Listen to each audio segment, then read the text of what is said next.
Zermatt, Switzerland, July 22nd, 1871. It's 6 years since Edward Whymper and his team ascended the Matterhorn, losing 4 men. Those bodies now lie in Zermatt Cemetery, grass only beginning to grow on their graves.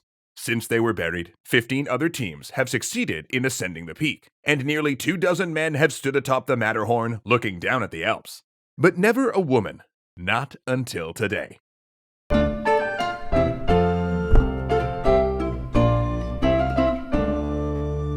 Thanks so much to Ting Mobile for helping us shout history from the mountaintops. Like much of Victorian society, mountaineering was largely a man's world. Doctors of the period believed women had fragile constitutions and must be protected from overexcitement, extremes of heat and cold, and vigorous activity. In fact, they even considered exercise detrimental to women's health. The conditions, too, made the sport unsuitable to the strict rules of decorum that women of the time were forced to adhere to. Mountaineering, or alpinism as it was called then, was a filthy, rough, sweaty, and often bloody affair. And because most expeditions were multi-day trips, with the first day spent trekking to a base camp and overnighting there to start an ascent before dawn, teams often slept together in tents or local barns. So in an age where women weren't even allowed to be alone with a man unless a member of their family was present, this would seem to cut them off entirely from the sport. But in 1871, 2 women would race to prove that women could stand atop the highest peaks in Europe, and they were some of the greatest personalities in the history of mountaineering. The first was Lucy Walker, the daughter of a wealthy lead merchant in Liverpool. She discovered mountaineering through her father Francis and brother Horace, both prominent members of the Alpine Club. And when a doctor suggested Walker begin taking some light daily strolls to deal with joint pain, she may have done a bit more than that. Walker began joining her brother and father in the Alps.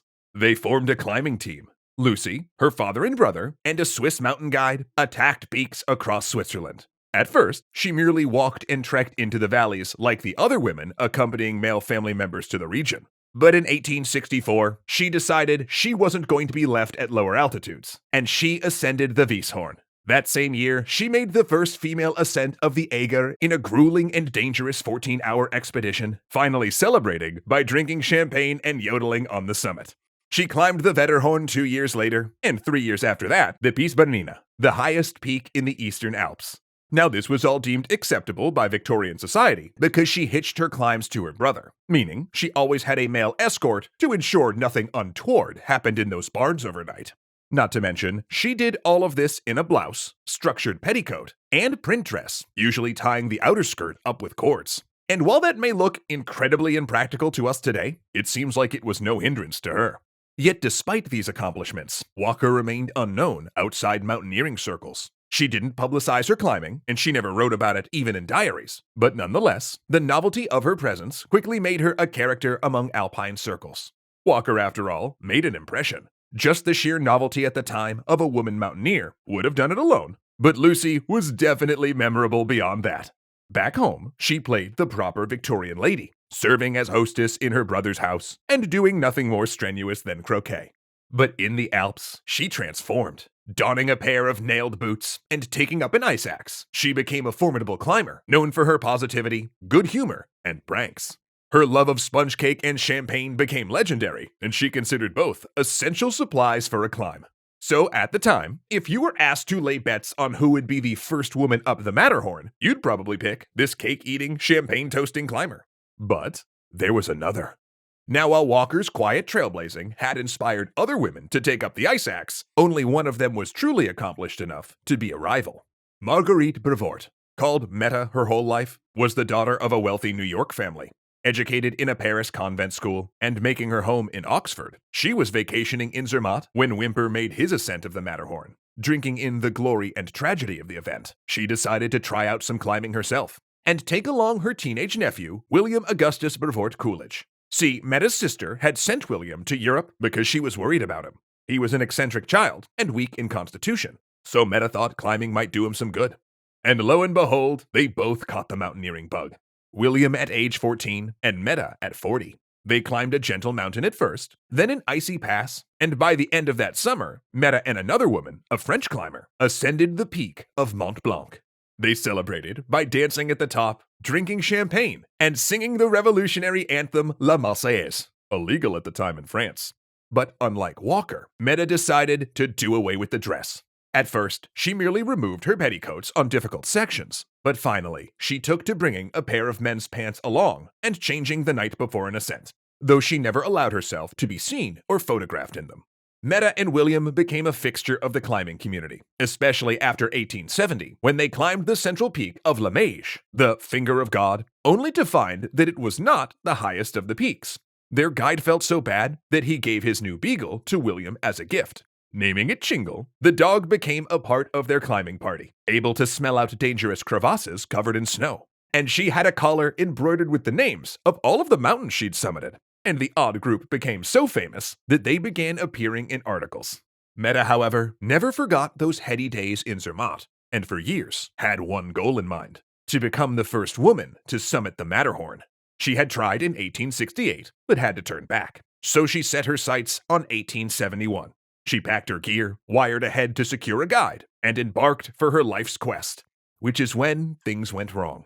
Because Lucy Walker was already in Zermatt when her Swiss guide approached her, saying there was talk going around that Brevoort was inbound and planned to try the Matterhorn. Oh boy. Walker only had a single day to organize her expedition. She whipped up her team, and they left Zermatt on July 21st. Then, when Meta finally arrived, she found the place buzzing with news. A woman had just climbed the Matterhorn. In fact, Walker had just returned as Brevoort got to town. The two women met for the only time in their lives and greeted each other with the societally expected warmth and cordiality. The feat would catapult Lucy Walker to public consciousness, making her the most famous female mountaineer in the world, lauded in newspapers and magazines. Though Walker stayed quiet about her celebrity, perhaps understanding that she was so well received by the public precisely because she climbed with all the trappings of femininity at the time. Later in her life, she would help found the Women's Alpine Club and be key in promoting more women to the sport, and by the 1880s, women were climbing recreationally. Meta Brevoort, on the other hand, kept questing.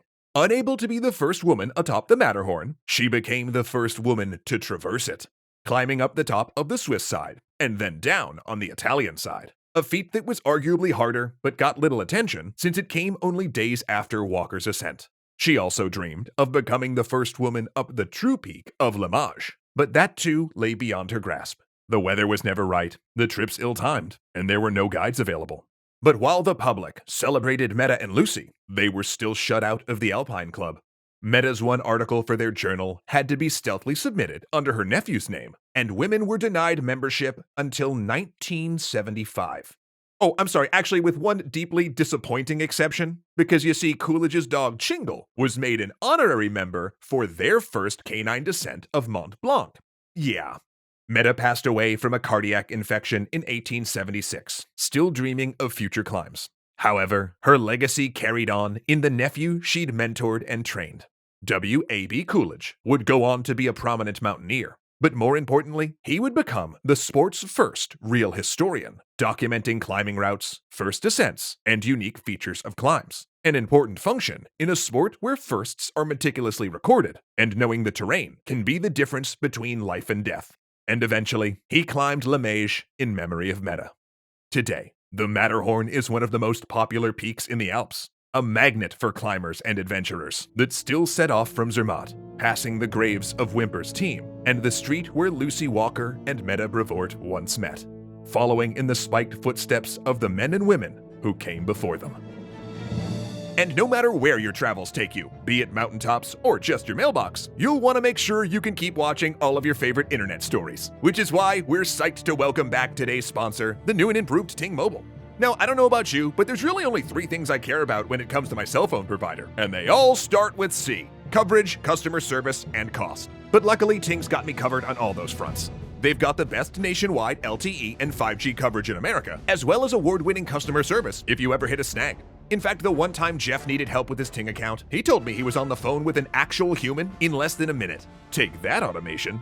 Now, you might think that a service like this would cost a ton of cash, but actually, we've found when compared to our old cell phone plans, our bills have been cut nearly in half. And that savings is because you can choose the plan that's right for you. With their Flex plan, you get unlimited talk and text for just $10 a month, and then only pay $5 a gig for data whenever you use it, which is great for those Wi-Fi hoppers among us. Also, they have their Set 5 plan for $25 that includes 5 gigs up front if you know you're going to use it. Then for you hardy travelers, there's the unlimited talk, text, and data plan for just $45 a month. So you can keep up with all of your content on the go and not break the bank. Plus, switching couldn't be easier. Just head to extracredits.ting.com to check your phone's compatibility, create an account, and pick the plan that's right for you. Oh, and when you bring your phone and use our link, again, extracredits.ting.com, you'll also get a $25 service credit to try Ting with no strings attached. They'll send you a SIM card you pop in your phone, and you'll save some cash, help support our channel, and be up and running in no time. A legendary thanks to Ahmed Ziad Turk, Joseph Blame, Alicia Bramble, Kyle Murgatroyd, Casey Muscha, O'Reels1, and Dominic Valenciana for all of their support.